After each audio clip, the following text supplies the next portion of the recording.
Please give your perspective on why polyamory is bad for the individual and society.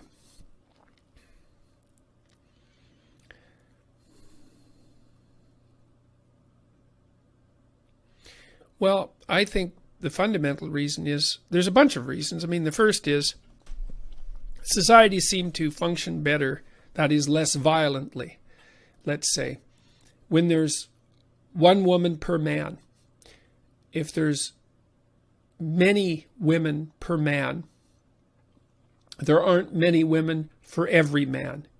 There are a handful of men, let's say a minority of men, a Pareto distribution of men who have a disproportionate number of women, and a lot of men who have none. And those aren't happy men, let's put it that way.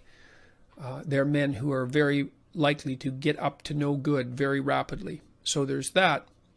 Then I would say the women who, let's say a man has many women, and let's say he's a desirable man for that matter, just for the sake of argument, if he has a variety of women, then those women don't have much of him. So they don't get to establish a real individual relationship with him because it's going to be fragmentary.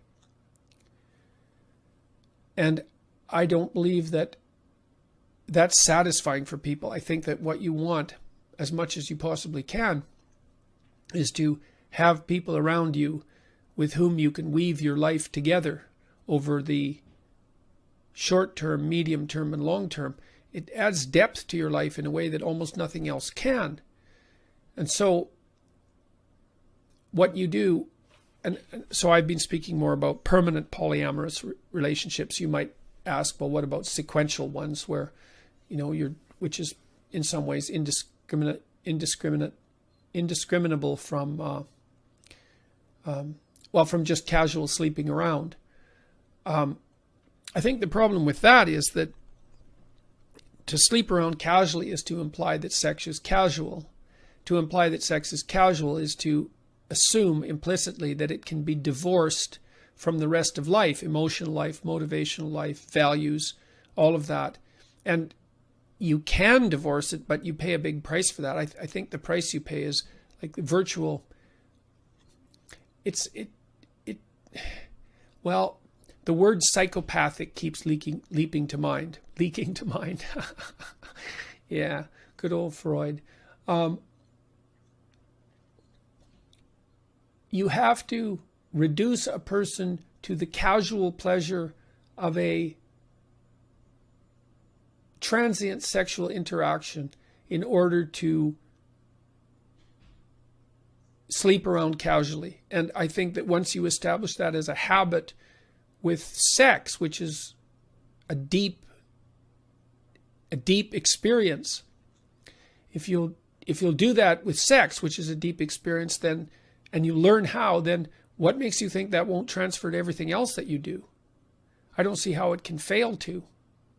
So, you could say, well, monogamy isn't a very good solution. It's like, well, life is a sexually transmitted disease with a 100% fatality rate too.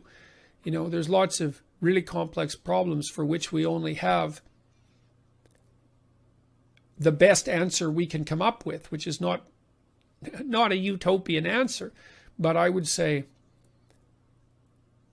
and I think the evidence supports this as well, that stable monogamy is the best solution that we know of, and it's also the minimum necessary requirement for the stability of children.